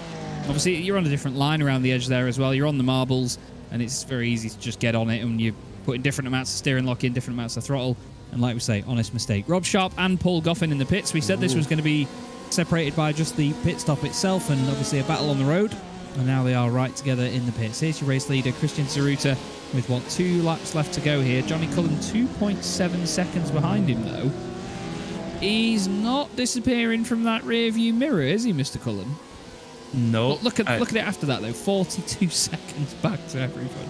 Oh. Yeah, absolutely. And four tenths of a second to the good for Cullen last time by. So yeah, I think it's more Tsuruta is just in a bit of traffic as well and just having to play it calm, get the car to the end of the flag. But as you say, Chaz, 45 seconds ahead of everybody, and a couple of those drivers still have to pit. Kershaw and Cummings have to pit. Sharp and Goffin do not. Interestingly, there, Sharp is now, if I can reload my timing screen, Sharp is 4.6 seconds ahead of Paul Goffin, even though they were in the pits for a very similar amount of time. So on in-lap, Sharp's made a big difference there. So that puts him on the net podium, waiting on Kershaw and Cummings pitting. Last lap by for our leaders. Cullen pulls out 500ths of a second. He needs more than that with 2.5 minutes to go. He does, yeah. The gap has gone down. Well, actually, it's not really messed about that much. It's 3.3, 3.5 seconds now. I think maybe Tsuruta feeling a little bit more comfortable in these last couple of moments. He's just really going to push the car as best he can. Hats off to Cullen, though, for making it work. I mean, the gap being 3.4 seconds, considering he's done one pit stop less, yes, of course, he's going to be close, but it's still the fact that he's made that work, you know, and he's done a really, really solid job of it. He's given it a good old go, but I think it is the pace of Tsuruta that's made the difference tonight. Otherwise, I'd say Cullen would have definitely been a winner of this race with that sort of strategy if there was anyone matching the same sort of pace. Andrew Parker here with Oliver Carwadine battling together. Oliver chasing the driver that's stolen his number for this season. He's normally number 80, as Oliver Carwadine has been since season 1, but now Andrew Parker wears that number this season. Oliver wearing the number 14 this time around. He's chasing him down the back straight now. As in the pits there is your AM-class leader, Stephen Kershaw. And he has got a good old advantage over Ryan Penny, and he's already leaving the pits, Peter. Yeah, just a quick splash and a dash there. James Cummings as well. I think he's just jumped Cummings there, although they're in different classes. So out of the pit lane they go. Great run for Stephen Kershaw.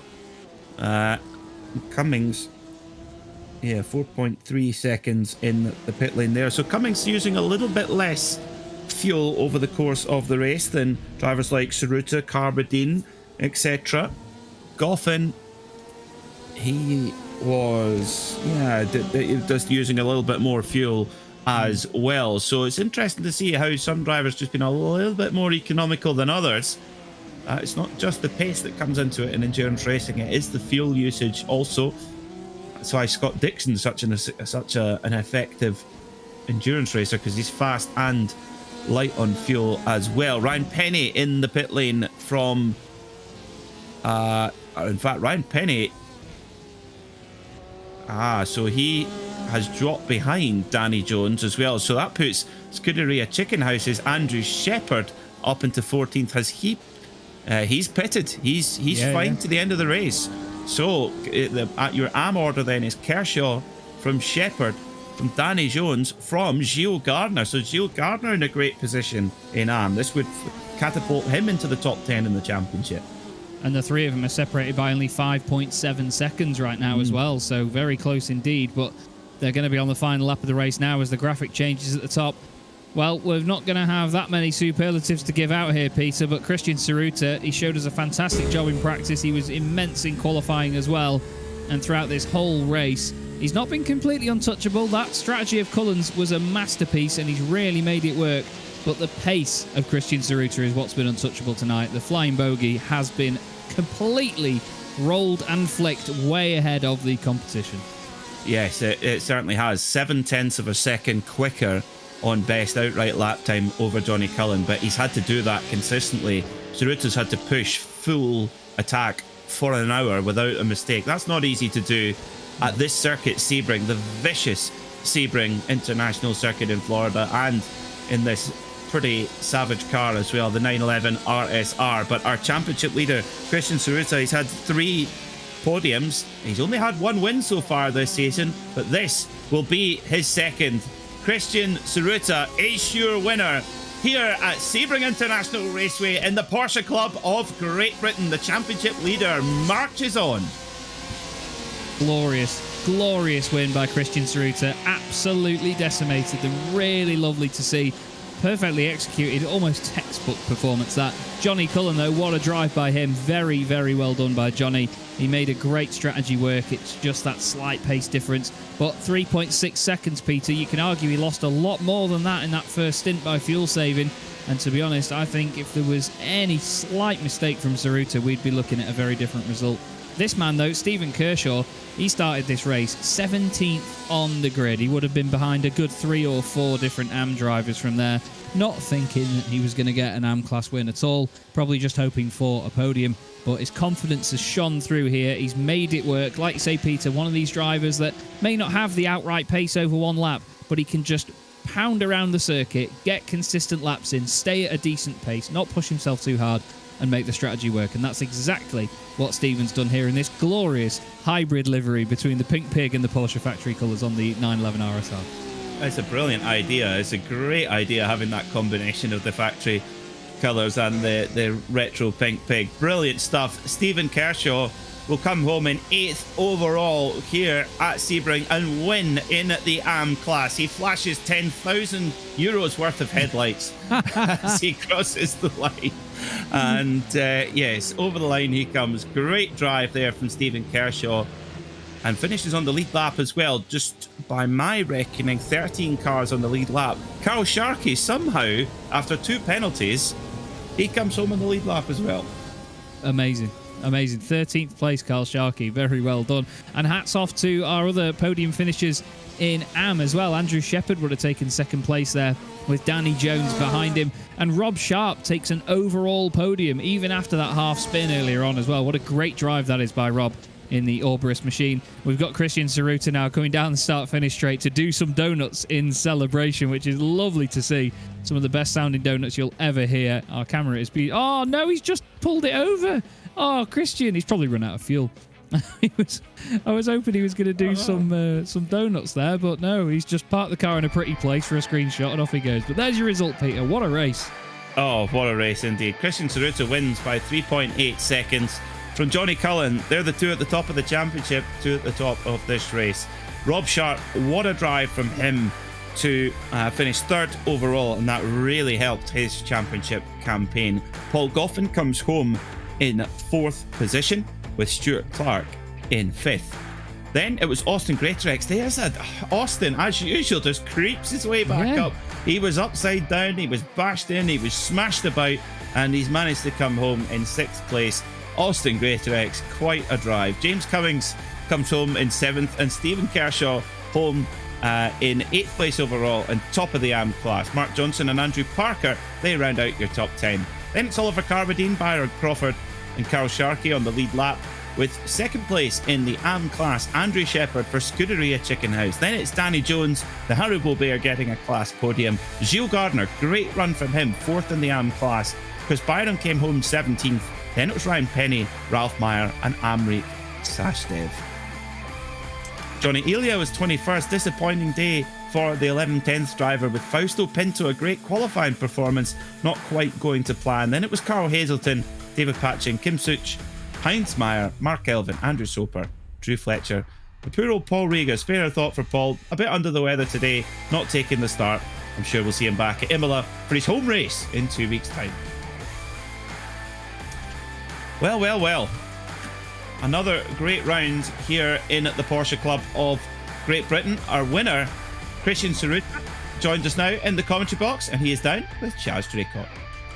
Christian, you must be absolutely over the moon with that, my friend. I mean, it was maybe a little bit nip and tuck at points when you saw Johnny closing in, but you must have had supreme confidence in your pace there, because that was very impressive. Well, I'm a bit disappointed I got a 1x. No, I'm joking. Oh, my heart bleeds. No, I think Johnny was running the new RSR hybrid spec, because I do not know how we did that one stop. It was like, I didn't even just touch and go, so he was doing something magical there, and I was slightly concerned when I came in, and then he went by, and then he went by again, and he went by again. I was like, "Oh, need to get a move on here." So the middle stint, I pushed a bit harder, and thankfully managed to just come out in front, because I think it would have been tricky to pass, because he'd done all the fuel saving early on and saved his pace for the second half of the race, because he was a lot quicker in the second half. Well, it was definitely entertaining for us, because obviously in the first stint we saw you just disappear off up the road, and then it sort of crossed our minds a little bit that, you know, there might have been a bit of fuel saving going on. So we thought, hang on, there's still definitely a race on here. But what was the secret to the pace tonight, Christian? Because you were just so supreme in every sector. It was just awesome to see. I don't know. Rolling True it, magician never reveals his secret. Yeah, rolling it and flicking it. I have had to play around with my brakes actually, which may have helped. I don't know if it helped or hindered, but yeah, turns out I'm getting the hang of this sim racing thing.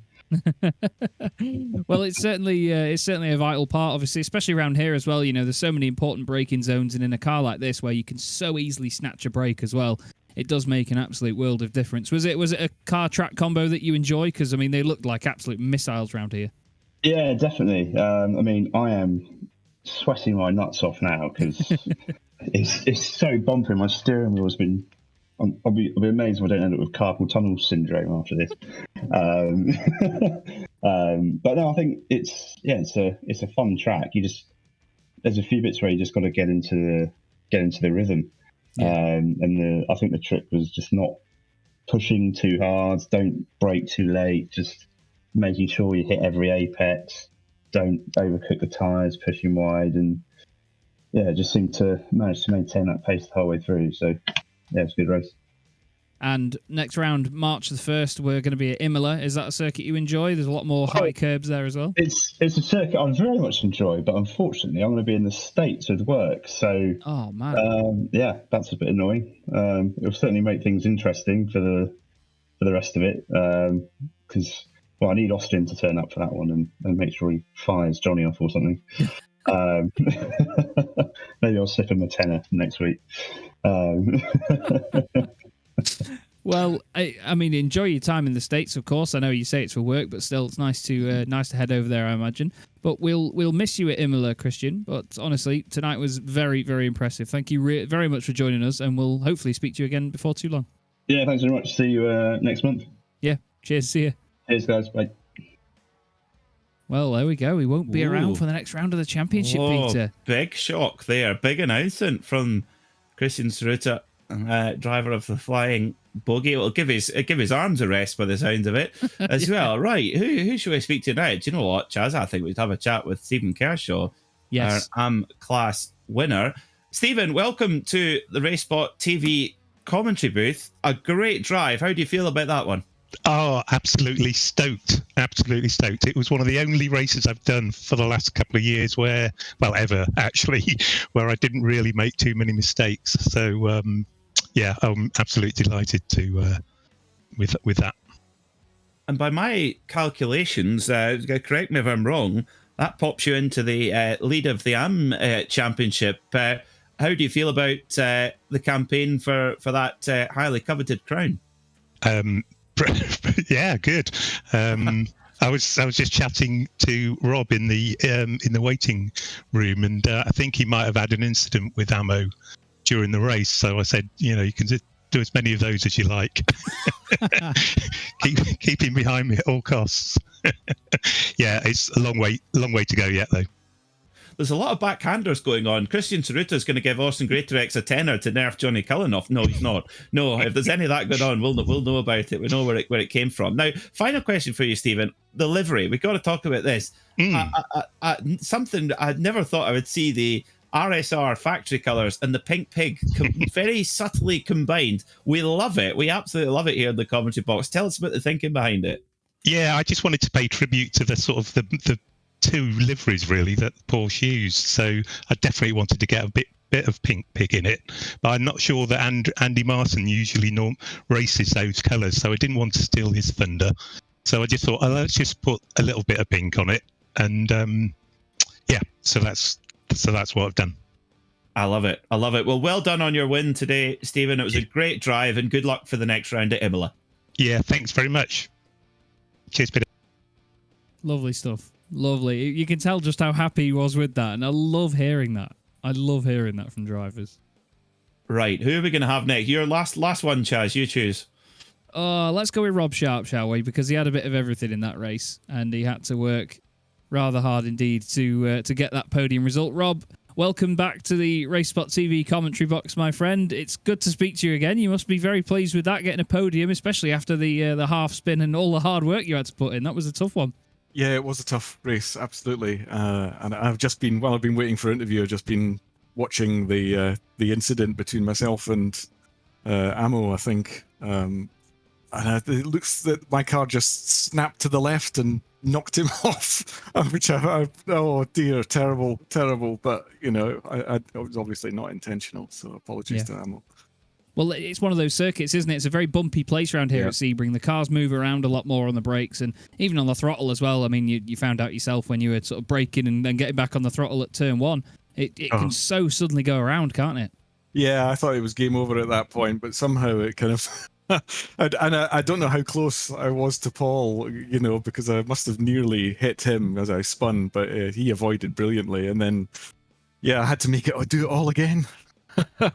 Well, Peter and I had our hands over our eyes when the car went sideways into the path of Paul Coffin, but it only just missed him. And it was, I'm sure Paul breathed a sigh of relief as well. But when we saw you coming back past Stewart and then closing in on Paul again, we suddenly realised that, Rob could be on for a podium here. And it was a great scrap towards the end. Were you really sort of fired up with a bit of red mist after the mistake, or did you remain really calm at that point?